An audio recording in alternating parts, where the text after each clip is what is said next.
Hello dear aspirant, मैं रोशनी स्वागत करती हूँ आप सभी का किरोशा एकेडमी के इस ऑनलाइन यूट्यूब प्लेटफॉर्म पे। तो यहाँ पे हम लोग डिस्कस करने वाले हैं जेकेएसएसबी में आपके मल्टीपर्पज हेल्थ वर्कर मेल और फीमेल की जो वैकेंसी आई हुई है उससे रिलेटेड इंपॉर्टेंट एमसीक्यू यहाँ पे हम पढ़ने वाले हैं। आपका एग्जाम 9 अगस्त को आपका एग्जाम है, अभी भी आपके पास में टाइम है। आप अपने आप को अच्छे से प्रिपेयर कर लीजिए क्योंकि बहुत अच्छी वैकेंसी है, बहुत अच्छा चांस है अगर आपके पास में ये सर्टिफिकेट है तो। और अगर एप्लीकेशन फॉर्म भरने से पहले एक बार हमने इसका डिटेल वीडियो बनाया है कि आपको कौन कौन इसका फॉर्म भर सकता है, क्या चीज इसमें चाहिए, तो वो वीडियो एक बार जरूर देख लीजिएगा। और कोर्स और टेस्ट सीरीज के लिए आप किरोशा एकेडमी का ऐप डाउनलोड कर सकते हैं। तो चलिए स्टार्ट करते हैं हमारे एमसीक्यू की इस सीरीज को, और ज्यादा से ज्यादा इसको शेयर कीजिएगा ताकि जितने भी बच्चे जो है वो इसकी प्रिपरेशन कर रहे हैं उन सभी तक ये क्लास पहुंचे। ठीक है, तो पहला क्वेश्चन है, the third stage of labour is the period between. Third stage of labour किसको बोलेंगे ये पूछा गया है। मैंने पिछली क्लास में भी आपको लेबर की स्टेजेस जो है वो बताई थी, यहाँ पे किसमें क्या होता है ये भी यहाँ पे बता दिया था मैंने। तो अब आप आंसर करिएगा कि थर्ड स्टेज ऑफ लेबर जो है वो कहां से कहां तक स्टार्ट होती है या खत्म होती है। Answer it. पहला ऑप्शन है labour pain and delivery, B full dilatation and baby birth, C baby birth and placenta delivery, D placental delivery and discharge. Answer करिएगा क्या राइट आंसर यहाँ पर रहने वाला है एवरीवन। तो बहुत सिंपल है, first stage of labour true labour pain से स्टार्ट होती है और full dilatation of the cervix पे खत्म हो जाती है। कौन सी? फर्स्ट स्टेज ऑफ लेबर, या फिर हम उसको बोलेंगे फर्स्ट स्टेज ऑफ लेबर जो होती है स्टेज फर्स्ट, जैसे मैंने बता दिया। Full dilatation and baby birth ये तो सेकंड स्टेज में होता है, और प्लेसेंटा की डिलीवरी जो होती है ये थर्ड स्टेज में होती है, और डिस्चार्ज होता है फोर्थ स्टेज यानी कि ऑब्जर्वेशन के बाद में। तो यहाँ पे सी हमारा करेक्ट आंसर रहेगा, हमें थर्ड स्टेज पूछी गई है तो वही हमारा आंसर रहेगा। नेक्स्ट है the normal weight of a new born baby. जो न्यूबॉर्न बेबी होता है उसका नॉर्मल वेट कितना होता है ये पूछा गया है। तो आंसर करिएगा A B C D option है आपके पास में। ए ऑप्शन है 1 से 1 टू 1.5 kg, बी ऑप्शन है 1.5 to 2 kg, C 2.5 to 4 kg and D 4.5 to 5 kg। तो देखिए अगर हम नॉर्मल वेट, बड़ा इंपॉर्टेंट होता है बेबी का, ठीक है। तो वेट की अगर मैं बात करूं तो नॉर्मल इंडियन बेबी जो होते हैं उनके अंदर वेट 2.5 से 3 kg नॉर्मल वेट होता है, और हम 2.5 स्टैंडर्डाइज मानते हैं 2.5 kg, ठीक है ना। अगर बच्चे का वेट जो है वो कम है, ठीक है, 2.5 से कितना है? कम है, लेस देन 2.5 kg अगर है तो इसको हम बोलेंगे LBWB, low birth weight baby. अगर बच्चे का वेट जो है वो, अगर मैं बात करूं 1.5 kg से भी कम है तो इसको हम very low birth weight baby बोलेंगे। अगर बच्चे का वेट जो है वो 1000 ग्राम, ठीक है, यानी कि 1 kg, 1 kg से भी अगर कम है तो इसको हम extreme low birth weight baby बोलते हैं। क्लियर है? तो ये चीज याद रखिएगा, बहुत इंपॉर्टेंट है एग्जाम के पॉइंट ऑफ व्यू से। तो यहाँ पे पूछा गया है कि नॉर्मल बेबी का वेट जो होता है वो कितना होना चाहिए। तो यहाँ पे 4 kg अप्रोक्स इतना नहीं होता है, लेकिन 2.5 हम नॉर्मल मानते हैं, इसीलिए यहाँ पे 2.5 से 4 kg मानेंगे। 4.5 ये लार्ज बेबी हो जाएगा, मैक्रोसोमिया वाला बेबी हो जाएगा। जिस वुमन में डायबिटीज होता है, गेस्टेशनल डायबिटीज होता है, उस वुमन में बच्चे का वेट ओवर वेट हो जाता है, यानी कि मैक्रोसोमिया देखने को मिलता है। तो यहाँ पे सी करेक्ट आंसर है। ये भी एलबीडब्ल्यू बेबी है, ये भी नहीं होगा, तो यहाँ पे सी हमारा करेक्ट आंसर रहेगा। नेक्स्ट है कोलेस्ट्रम। जितनी भी बातें मैं आपको यहाँ पे बता रही हूँ सारी चीजें याद रखिएगा, काफी ज्यादा इंपॉर्टेंट है। चलिए आंसर करिएगा, कोलेस्ट्रम के बारे में पूछा गया है, आंसर करिए। यस, आंसर करिए, कोलेस्ट्रम के बारे में पूछा गया है। तो कोलेस्ट्रम जो होता है फर्स्ट के 3 डेज, यानी कि जैसे ही बेबी बर्थ हुआ उसके बाद में फर्स्ट 3 डेज जो होते हैं, फर्स्ट 3 डेज ये होता है कोलेस्ट्रम। कोलेस्ट्रम का नेचर कैसा होता है? तो ये थिक होता है, येलो कलर का होता है, अमाउंट में ये कम होता है, अमाउंट में ये क्या होता है? थोड़ा कम होता है। और इसमें सबसे ज्यादा इम्यूनोग्लोबुलिन पाया जाता है, IgA इम्यूनोग्लोबुलिन, और इसमें बहुत ज्यादा प्रोटीन भी होता है। और बच्चे की रोग प्रतिरोधक क्षमता यानी कि इम्यूनिटी को बूस्ट करने के लिए बेस्ट होता है जो फर्स्ट 3 डेज कोलेस्ट्रम होता है वो, ठीक है। सो यहाँ पे थिक एंड येलो कलर या फिर उसको फर्स्ट मिल्क भी हम बोल सकते हैं। उसके बाद में आर्टिफिशियल मिल्क तो यहाँ पर आएगा नहीं। फॉर्मूला मिल्क यानी कि बेबी को अगर फॉर्मूला मिल्क पिलाया जाता, पाउडर को उसको घोल के पिलाते हैं ना जो बच्चों को, वैसा टाइप का, तो यहाँ पे ये भी नहीं होगा। तो देखिए फर्स्ट के 3 डेज तो हो गए, उसके बाद में 3 दिन से लगा के जो 14 डेज तक होता है that is called transitional milk. कैसा मिल्क होता है? Transitional milk. ये थोड़ा वाटरी होता है, ठीक है, अमाउंट में इससे थोड़ा ज्यादा होता है। उसके बाद में आफ्टर 14 डेज के बाद में स्टार्ट होता है जिसको हम मैच्योर मिल्क बोलते हैं। क्या बोलते हैं? मैच्योर मिल्क बोलते हैं, जिसके अंदर जो बच्चे की हंगर को, बच्चे की थ्रस्ट को, दोनों को सेटिस्फाइड करता है, यानी कि उसमें फेट, कार्बोहाइड्रेट, ये सारी चीजें इसके अंदर होती हैं। इसीलिए बच्चे को 6 महीने तक ऊपर का पानी या कुछ भी देने की जरूरत नहीं होती है। ब्रेस्ट मिल्क में पानी भी होता है, खाना भी होता है, सारी चीजें होती है, ठीक है ना। तो ये मैच्योर मिल्क जो होता है उसमें फिर 2 तरीके से होता है। एक तो होता है फोर मिल्क, दूसरा होता है हिंड मिल्क, ठीक है। तो ये जो फोर मिल्क होता है ये बच्चे की थ्रस्ट को सेटिस्फाइड करता है, बच्चा को प्यास लगती है, पानी पीने का मन करता है, तो ये फोर मिल्क यानी कि स्टार्टिंग में जो मदर ब्रेस्ट फीड करवाती है उस टाइम पे स्टार्टिंग के 5 मिनट जो होते हैं वो फोर मिल्क आता है। उसके बाद में जो आता है उसको हिंड मिल्क बोलते हैं, जो बच्चे की भूख या बच्चे की हंगर को सेटिस्फाइड करता है, ठीक है। तो ये दोनों चीजें याद रख लीजिएगा, बहुत इंपॉर्टेंट चीज है। तो यहाँ पे ए हमारा राइट आंसर बनेगा। नेक्स्ट है breast feeding should be initiated with in. Breast feeding कितने टाइम में करवा देनी चाहिए? ब्रेस्ट फीडिंग बच्चे के लिए बहुत अच्छा होता है। सबसे इंपॉर्टेंट चीज तो ये है कि मदर और बेबी का बॉन्ड काफी अच्छा रहता है, इसीलिए बेबी बर्थ हो जाए उसके बाद में रूमिंग इन यानी कि बच्चे और माँ को एक साथ रखना चाहिए, अलग अलग नहीं रखना चाहिए, और जितना जल्दी हो सके उतना जल्दी ब्रेस्ट फीडिंग करवाना चाहिए, एज सुन एज पॉसिबल। ये तो हमारा करेक्ट आंसर है। लेकिन अगर मैं बात करूं नॉर्मल डिलीवरी है, ठीक है, नॉर्मल डिलीवरी अगर होता है तो with in half an hour, normal delivery में आधे घंटे के अंदर ही आप ब्रेस्ट फीडिंग करा सकते हो। लेकिन अगर किसी लेडी का सिजेरियन सेक्शन हुआ है तो 2 to 4 आवर के बाद में ब्रेस्ट फीडिंग करवाना चाहिए। और 6 मंथ तक याद रखिए एक्सक्लूसिव ब्रेस्ट फीडिंग कराते हैं। एग्जाम में क्वेश्चन आए कि एक्सक्लूसिव ब्रेस्ट फीडिंग कितने टाइम तक कराना चाहिए, तो एक्सक्लूसिव जो ब्रेस्ट फीडिंग होता है वो कराना चाहिए कितने टाइम तक? 6 मंथ तक। वीनिंग कब स्टार्ट करते हैं, यानी कि बच्चे को ऊपर का फूड देना कब स्टार्ट करना है? तो 6 मंथ। याद रखिएगा, काफी इंपॉर्टेंट चीज है, 6 मंथ पे ही स्टार्ट करना। उसके पहले बच्चे को कुछ भी नहीं देना, न वाटर, न खाने के लिए कुछ भी नहीं।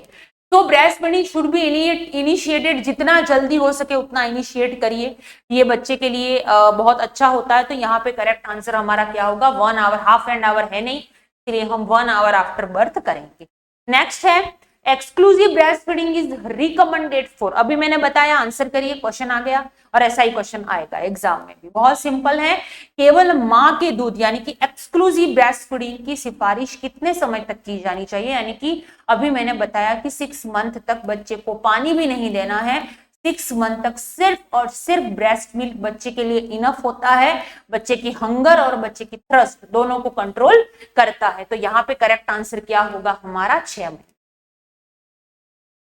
नेक्स्ट, आगे बढ़ने से पहले अगर आप जेकेएसएसबी के अंदर मल्टीपर्पस हेल्थ वर्कर की प्रिपरेशन अगर आप कर रहे हैं तो टेस्ट सीरीज अवेलेबल है, ओल्ड पेपर के बेस्ड पे रहेगा, ये एग्जाम पैटर्न के अनुसार ही आपका रहेगा, तो आप अपने आप को एनालिसिस कर सकते हैं, ठीक है ना। तो बहुत अच्छी अपॉर्चुनिटी है, आप टेस्ट देना आज से ही स्टार्ट कर सकते हैं।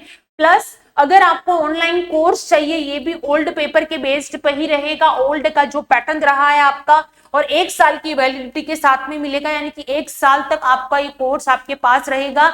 एंड हाँ, ये जो कोर्स है आपका, ठीक है ना, ये पुराने जो है उसके हिसाब से ही बनाया गया है। पुराने एग्जाम्स में पैटर्न कैसा रहता था बिल्कुल वैसा ही बनाया गया है। तो आपको इसको लेना अगर चाहते हो आप, तो आप हमारे ऑफिशियल नंबर पे हमें कांटेक्ट कर सकते हैं। बाकी कोई क्वेरी हो, अगर आप कुछ पूछना चाहते हैं तो भी हमें कांटेक्ट कर सकते हैं। ऊपर आपको नंबर दिख रहा होगा, इसी नंबर पे आपको बात करनी है, ठीक है। चलिए next, the period after child birth up to 6 week is called, child birth बच्चे के जन्म के बाद में, शिशु के जन्म के बाद 6 सप्ताह तक अवधि को क्या कहा जाता है, आंसर करिएगा।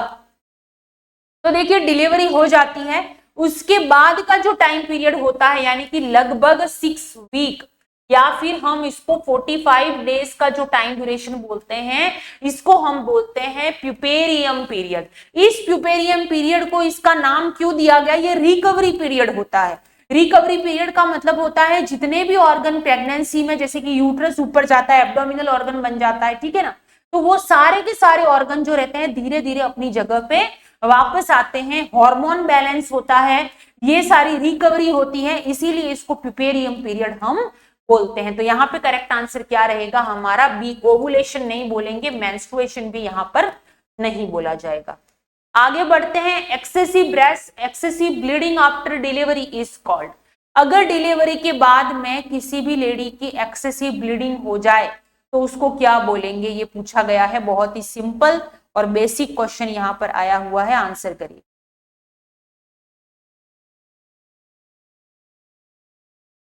तो देखिए यहाँ पे एक्सक्लूसिव एक्सेसिव ब्लीडिंग यानी कि अगर प्रेगनेंसी में नॉर्मल डिलीवरी अगर है, ठीक है, ये क्राइटेरिया थोड़ा याद रख लेना। अगर नॉर्मल डिलीवरी हुई है किसी लेबर से, ठीक है, नॉर्मल डिलीवरी अगर हुई है तो ऐसे में अगर 500 ml तक ब्लड लॉस होता है तो इनफ है, लेकिन अगर 500 ml से ज्यादा ब्लड लॉस होता है तो ये पीपीएच कहलाता है, पोस्टपार्टम हेमरेज, ठीक है ना। दूसरी चीज एक और याद रखनी है, अगर किसी का सिजेरियन सेक्शन हुआ है, सिजेरियन से डिलीवरी हुई है, तो उसके अंदर अगर 1000 ml से ज्यादा ब्लड लॉस होता है तब हम इसे पीपीएच मानेंगे, ठीक है। तीसरी चीज यहाँ पे याद रखना है, अगर किसी की डिलीवरी हुई है और उसके साथ में हिस्टेरेक्टोमी यानी कि यूट्रस वगैरह को भी हटाया गया है, तो अगर 1500 ml से ज्यादा अगर ब्लड लॉस होता है तब हम पीपीएच मानेंगे, पोस्टपार्टम हेमरेज। बहुत ही हाई रिस्क प्रेगनेंसी होती है, मैटरनल मोर्टिलिटी का एक बहुत ही मेजर कॉज होता है। मैटरनल मोर्टिलिटी का मतलब होता है कि अगर डिलीवरी के बाद में ब्लीडिंग हो जाती है और उसको प्रॉपर तरीके से मैनेज नहीं किया गया, अर्गोमेट्राइन वगैरह दिया जाता, ऑक्सीटोसिन देते हैं ताकि यूट्रस में टोन बनी रहे। अब इसका रीजन क्या होता है, ये आपके दिमाग में बात चल रही होगी कि भाई पीपीएच होता तो है, मैंने बता दिया कि पोस्टपार्टम हेमरेज, लेकिन ये होता है, इसका रीजन क्या है? इसका रीजन ये होता है कि जो यूट्रस है, यूट्रस में टोन बनी रहनी चाहिए। अगर उसमें टोन नहीं रहेगी, एटोनिक यूट्रस हो जाएगा, जिसकी वजह से क्या हो सकता है कि यूट्रस में टोन नहीं रहेगा, यूट्रस कॉन्ट्रैक्ट नहीं होगा, तो जिसकी वजह से ब्लीडिंग रुकेगी नहीं, ठीक है। तो याद रखिएगा, बहुत बार एग्जाम में पूछा गया है कि पोस्टपार्टम हेमरेज का रीजन क्या है, इसका मोस्ट कॉमन कॉज क्या है, तो मैं यहाँ पे लिख रही हूं एटोनिसिटी ऑफ यूट्रस, ठीक है। एटोनिक यूट्रस जो है वो इसका मेन कारण, मेन रीजन होता है, ठीक है ना। और इसके फर्दर 2 टाइप होते हैं, प्राइमरी भी होता है, सेकेंडरी भी होता है। प्राइमरी पीपीएच का मतलब होता है विद इन, जैसे ही डिलीवरी हुई फर्स्ट 24, यहाँ पे लिख रही हूं मैं प्राइमरी, जो फर्स्ट 24 आवर में होता है, 24 घंटे के अंदर अंदर, तो इसका रीजन होता है एटोनिक यूट्रस, यूट्रस में टोन नहीं रहती है जिस वजह से ब्लीडिंग। दूसरा होता है एक सेकेंडरी पीपीएच, सेकेंडरी पीपीएच जो होता है वो आफ्टर 24 आवर होता है, यानी कि 24 घंटे के बाद में, और इसका रीजन होता है retain piece of placenta, piece of placenta. इसका मतलब ये होता है कि जो प्लेसेंटा बाहर निकली 3rd स्टेज ऑफ लेबर में, उसके बाद में अगर उसका कोई टुकड़ा अंदर रह गया तो धीरे धीरे वो ब्लीडिंग करेगा, ठीक है। तो ये रीजन होता है सेकेंडरी पीपी का। ये तो अगर आपको पर्टिकुलरली प्राइमरी और सेकेंडरी पूछे तो बताना है, बाकी अगर आपको नॉर्मल क्वेश्चन आता है, नॉर्मल सवाल आता है कि भाई प्राइमरी पोस्टपार्टम हेमरेज जो है उसका नॉर्मल कॉज क्या है, मोस्ट कॉमन कॉज, तो इसका रीजन होता है एटोनिक यूट्रस या एटोनिसिटी ऑफ द यूट्रस। ये बात आप याद रखिएगा और इसको मैनेज करना बहुत इंपॉर्टेंट है, इसीलिए इंस्टीट्यूशनल डिलीवरी को प्रेफर किया जाता है, यानी कि हॉस्पिटल में डिलीवरी होगी तो आसानी से इसको मेजर या मैनेज कर सकते हैं। High blood pressure with conversion in pregnancy is called. गर्भावस्था में दौरे के साथ उच्च रक्तचाप को क्या कहा जाता है? बहुत ही हाई रिस्क प्रेगनेंसी होती है 20 वीक के पहले। अगर किसी लेडी का जो है वो बीपी, ब्लड प्रेशर अगर ज्यादा आ रहा है 140/90, नॉर्मल ब्लड प्रेशर कितना होना चाहिए 120/80, लेकिन अगर 140/90 आ रहा है ब्लड प्रेशर तो ये रिस्क रहता है कि इसको प्रेगनेंसी इंड्यूस्ड हाइपरटेंशन होता है। प्रेगनेंसी में होने वाला हाइपरटेंशन, हाई ब्लड प्रेशर, उसको बोलते हैं प्रेगनेंसी इंड्यूस्ड हाइपरटेंशन। क्लियर है? अब इसमें ज्यादा आएगा, उसके साथ में फिर फर्दर आगे जाके क्या हो सकता है, प्रोटीन यूरिया हो सकता है। क्या हो सकता है? प्रोटीन यूरिया, यानी कि यूरिन में प्रोटीन का आना। दूसरी चीज, अगर प्रोटीन बॉडी से बाहर जाएगा तो बॉडी में क्या हो जाएगा, एडिमा होगा, बॉडी फूल जाएगी। ठीक है ना? तो ये तीनों चीजें देखने को मिलती है, उसको हम बोलते हैं एक्लेम्शिया। बहुत ही हाई रिस्क प्रेगनेंसी होती है, इसको मैनेज करना बहुत डिफिकल्ट होता है। अब एक्लेम्शिया की ड्रग ऑफ चॉइस बहुत बार पूछी गई है, तो एक्लेम्शिया, प्री एक्लेम्शिया की जो ड्रग ऑफ चॉइस होती है, अब यहाँ पे बात करती हूँ कि इसको सिर्फ अपन एक्लेम्शिया नहीं बोलेंगे। तो देखिए, बीपी बढ़ना, प्रोटीन यूरिया और एडिमा, ये तीनों जब होते हैं, ये तीनों मतलब बीपी तो इसमें भी बढ़ रही है, तो इसको हम प्री एक्लेम्शिया बोलेंगे। क्या बोलते हैं इसको? Pre eclampsia. अब एक्लेम्शिया कब बोलेंगे? जब इसमें सीजर एक्टिविटी आना शुरू हो जाएगा, यानी कि कन्वर्जन आना। यहाँ पे लिखा हुआ है ना कि बीपी के साथ में अगर कन्वर्जन भी आता है, सीजर एक्टिविटी को ही कन्वर्जन बोलते हैं। ठीक है, abnormal electric activity of the brain, उसको बोलते हैं हम सीजर। ठीक है, तो ये सब चीजें साथ में जब होती है तब उसको हम एक्लेम्शिया बोलते हैं। और इसकी ड्रग ऑफ चॉइस कौन सी होती है? तो MgSO4, कई बार एग्जाम में पूछा गया है, magnesium sulphate, B correct answer. बाकी एनीमिया, डायबिटीज, हाइपरएमेसिस मतलब कि excessive vomiting. Next, severe vomiting during pregnancy is known as, किसी लेडी को बहुत ज्यादा वॉमिटिंग होती है गर्भावस्था के दौरान, तो उसको हम क्या बोलते हैं? आंसर करिएगा। देखिए, नॉर्मली नोजिया वॉमिटिंग जो होता है फर्स्ट ट्राइमेस्टर में, यानी कि पहले के तो जो 3 महीने होते हैं उसमें होता है, ये नॉर्मल है। Because of progesterone hormone, HCG hormone की वजह से ये कॉमनली देखने को मिलता है। लेकिन सीवियरली एक्सेसिव वॉमिटिंग जब होती है तो उसको हम हाइपरएमेसिस ग्रेविडम बोलते हैं। B correct answer. एक्लेम्शिया बता दिया, एबॉर्शन यहाँ पर नहीं होगा, प्लेसेंटा प्रीविया आगे जब क्वेश्चन आएगा तब बात करेंगे। नेक्स्ट है, iron and folic acid tablet are given during pregnancy mandatory. तो देखिए, आयरन एंड फॉलिक एसिड, सबसे इंपॉर्टेंट चीज फॉलिक एसिड जो टैबलेट होती है वो जितना जल्दी हो सके, या फिर जो कोई कपल है जो प्रेगनेंसी प्लान कर रहा है तो उनको स्टार्ट कर ही देनी चाहिए। ठीक है, ये क्या करता है, ओवुलेशन में भी हेल्प करती है, प्लस सेल को मैच्योर करवाने में भी मदद करती है। और सबसे इंपॉर्टेंट चीज, अगर प्रेगनेंसी रह गई तो ये क्या करती है, न्यूरल ट्यूब डिफेक्ट होने से भी बचाती है। यानी कि कभी कभी किसी के बच्चे का सर आधा होता है, पीछे आपको पता होगा कि स्पाइना बाइफिडा कुबड़ निकली हुई होती है, तो ये सारी चीजें प्रिवेंट कर सकते हैं हम अर्ली अगर फॉलिक एसिड स्टार्ट करें। उसके बाद 3 महीने के बाद में आयरन जो एनीमिया से प्रिवेंट करवाता है, क्योंकि प्रेगनेंसी में नॉर्मल वॉल्यूम बढ़ने की वजह से फिजियोलॉजिकल एनीमिया देखने को मिलता है। तो ये है जो iron and folic acid tablet are given during pregnancy to prevent. तो किसको प्रिवेंट करने के लिए दिया जाता है? तो यहाँ पे सबसे मेन रीजन होता है क्योंकि एनीमिया, और फॉलिक एसिड जो होता है वो न्यूरल ट्यूब डिफेक्ट से भी बचाता है, तो ये बेस्ट होता है प्रेगनेंसी में, और एनीमिया से भी ये प्रिवेंट करवाता है। यस, JKSSB का ओल्ड पेपर के बेस्ट पे टेस्ट सीरीज और उसके सिलेबस के पैटर्न पे कोर्स, दोनों चीजें किरोशा एकेडमी की ऐप पर अवेलेबल है। बाकी यहाँ पे आपकी क्लासेस तो रेगुलर चलेंगी ही सही। तो अगर आपको क्लासेस अच्छी लगती हैं, अगर आप रियल में चाहते हैं कि आपका सिलेक्शन हो, तो आप हमसे जरूर जुड़िएगा, क्लास को ज्यादा से ज्यादा शेयर कीजिएगा। जितना अच्छा रिस्पॉन्स हमें मिलेगा उतना ही ज्यादा आपको क्लासेस यहाँ पर मिलेंगी।